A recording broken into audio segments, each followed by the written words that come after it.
Je dis, voilà exactement les raisons pour lesquelles, ou la raison principale d'ailleurs pour laquelle le bloc otanien ne veut pas de négociateur entre lui et le bloc russe. Voici la raison. La raison, elle est toute simple. Elle est toute simple. Toute bête. C'est une question d'orgueil surdimensionné.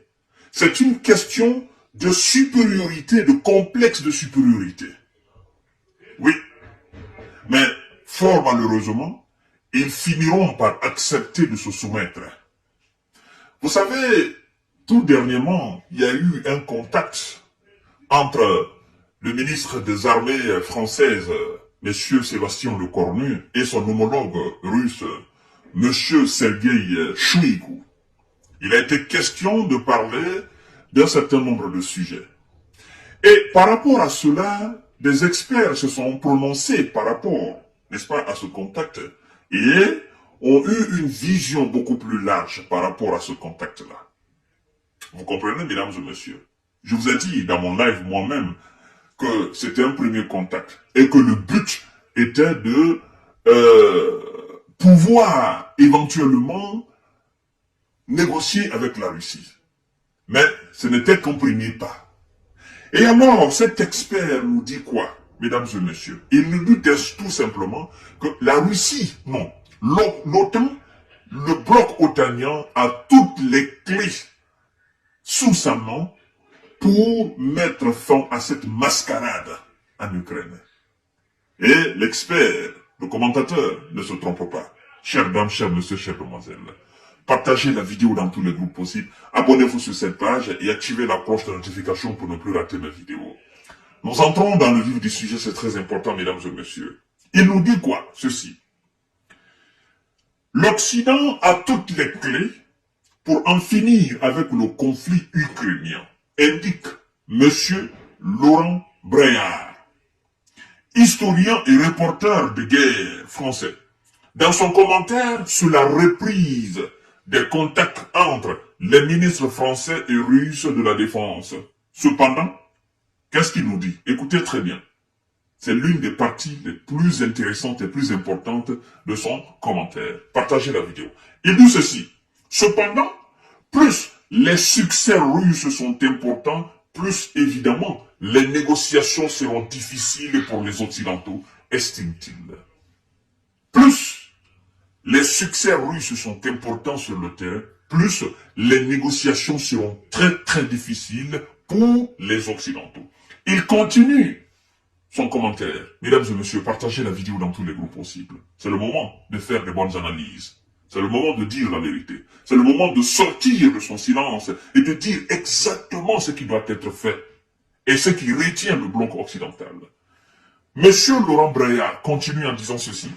Médiation africaine, médiation chinoise, médiation brésilienne dans la résolution du conflit en Ukraine, vous comprenez, mettrait les Occidentaux en position d'infériorité. Je vous ai dit ça la fois dernière. La médiation africaine, guidée et dirigée, amenée par M. Ramaphosa, Cyril Ramaphosa, son excellence, le président sud-africain. Dans ce lot, il y avait même les Macky Sall qui se sont rendus en Ukraine. Ils sont rendus avec un plan de paix. On les a boycottés. On dit non, ils sont proches de la Russie. Vous comprenez? Parce qu'ils ont fait une mauvaise lecture de cette délégation.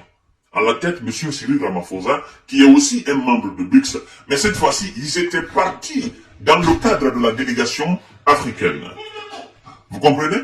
Alors, mesdames et messieurs, partagez la vidéo dans tous les groupes possibles. En plus de cela, avant même la délégation africaine, il y a eu la délégation chinoise. D'accord? M. Xi Jinping a dépêché son ministre des Affaires étrangères pour faire le tour des belligérants et des co-belligérants afin d'apporter, n'est-ce pas, une solution sur la table. Ils ont boycotté, ils ont dit que le plan chinois n'était pas sérieux. Et M. Lula, le président brésilien, il a fait aussi une déclaration par rapport à la résolution du conflit. Ils ont dit que tous ces gens étaient proches de la Russie. Ils ont boycotté les plans de paix. Et alors, quand j'entends Monsieur MC dire qu'il faudrait que la Chine parle clairement à la Russie, je me pose la question de savoir, qu'est-ce que vous voulez finalement? La Russie n'a pas demandé à la Chine de s'impliquer dans l'affaire afin de trouver un consensus. La Chine en tant que puissance, la Chine en tant que nation qui veut sauver le monde, la Chine s'est levée. Et ça dit, je ne peux pas m'asseoir autour de cette situation. Ça nous concerne tous. Ça nous concerne, c'est une situation mondiale. La Chine a dépêché une délégation. Vous avez boycotté la délégation chinoise. Vous avez mis ce plan de paix dans l'eau. Vous avez dit que c'était pas sérieux. Et c'est maintenant que vous allez demander que la Chine doit parler clairement à la Russie. Et vous n'êtes pas sans savoir non plus que tout ce que vous qualifiez en réalité d'inférieur, ces gens, aux yeux de la Russie, représentent beaucoup. Par contre, tout ce que vous qualifiez d'idéal pour être réellement impartial, n'est-ce pas? Dans ce dossier, pour la Russie, ces gens ne sont pas impartiaux. Ces gens sont de votre côté, le côté occidental. Voilà la complexité de la situation. Alors, Monsieur Braillard continue de nous dire, de nous commenter ce contact entre le ministre de la Défense française et son homologue russe.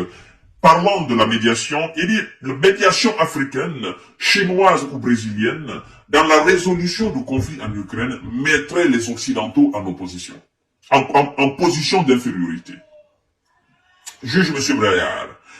Il continue en disant, c'est inacceptable pour eux qu'on vienne frapper à leur porte pour leur dire, bon, on se présente comme intermédiaire pour vous placer tous à la table des négociations. Et ça place évidemment l'Occident en plus comme belligérant. On sait très bien qu'ils, les Occidentaux, le sont. Qu'est-ce que ça veut dire tout simplement? Mesdames et messieurs, partagez la vidéo dans tous les groupes possibles. L'expert veut nous dire, le commentateur de guerre veut nous dire que l'Afrique, l'Asie, le Brésil, on considère ces partis comme inférieurs.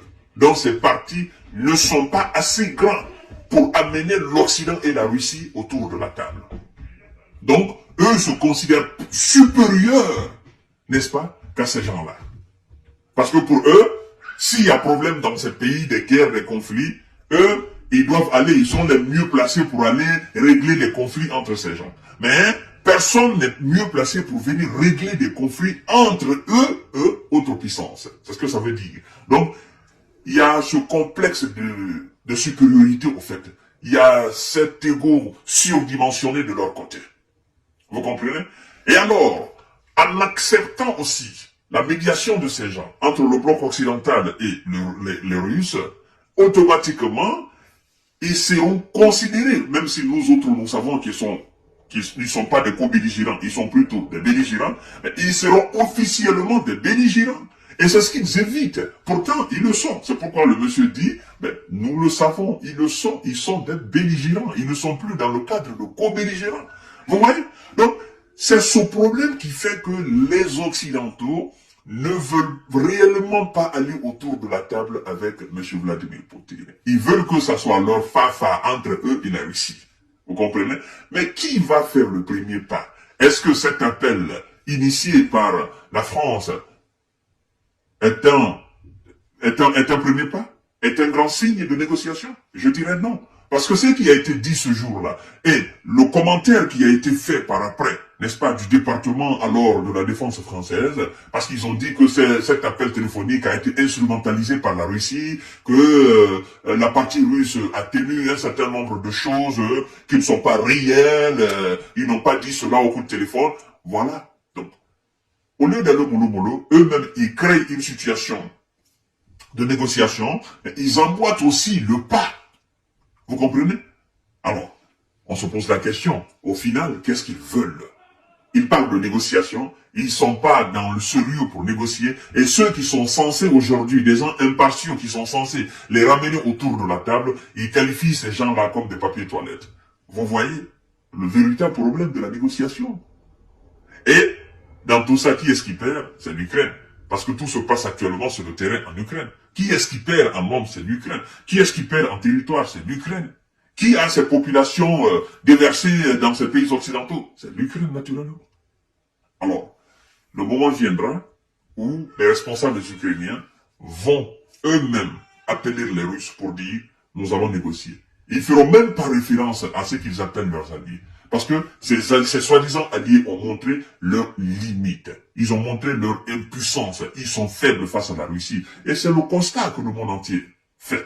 Et le monde entier continuera de faire. Autant que la guerre continuera, n'est-ce pas, en Ukraine, en chaque fois que la Russie aussi enregistrera des victoires, chassera, n'est-ce pas, des militaires de l'OTAN de chaque ville ukrainienne, ben, ça sera tout simplement de la faiblesse de l'Occident face à la Russie. Et le monde en parlera. C'est aussi simple que ça.